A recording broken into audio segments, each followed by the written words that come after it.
I'm Jenni Carlson here with Barry Tramel at Big 12 Football Media Days in Dallas. Day one is over. Barry, most interesting thing you heard today? I guess it came from Texas A&M coach Mike Sherman. He admitted that A&M ought to be better, that A&M needs to fill the void of Nebraska and step in when the Huskers move out of town.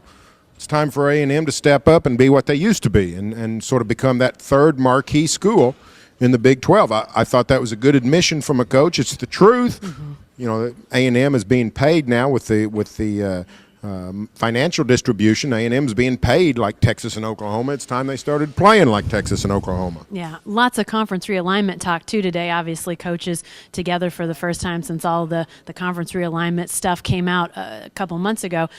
There were a lot of coaches really saying, hey, I didn't have anything to do with this, and I don't really have anything to do with it moving forward. But Bo Pelini was obviously pretty quiet on the whole talk of the Big Ten, which is the big talk today.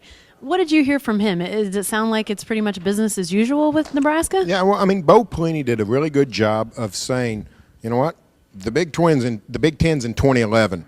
In 2010, we're playing in the Big 12. Yeah. Now, when you start throwing the years in, when you're talking about this 10 teams in the Big 12 and 12 teams in the Big 10, and then start talking about 2010 and 2011, you really get tongue-tied. But the truth is, Bo did a pretty good job of saying, you know what, we got a good football team. We came within a whisker of winning the Big 12 last year.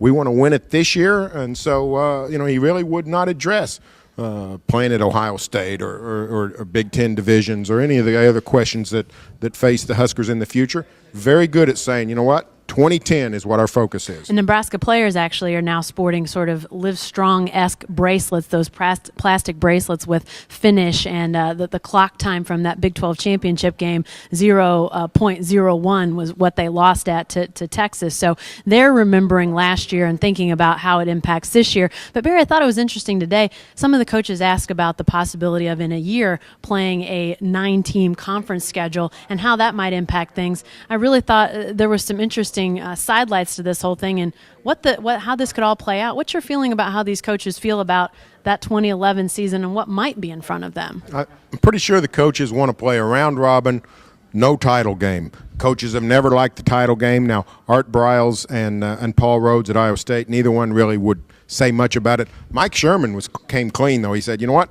We end the year with Texas. I like ending the year with Texas. Let's not have a championship game. Let's play everybody in the league, and I think that's what's going to happen. I think that's going to be the wish of the coaches. Hey, Paul Rhodes talked about his days in the Central Iowa League and the fact that they played out everything on the field. He liked the fact that there was no need for convoluted tiebreakers to get to a title game. So I'm hearing the same thing you're hearing on what these coaches want. We'll have a lot more from Day 2 on Conference Realignment Talk. Stay with NewsOK.com and every day in the Oklahoman for more on Big 12 Football Media Days.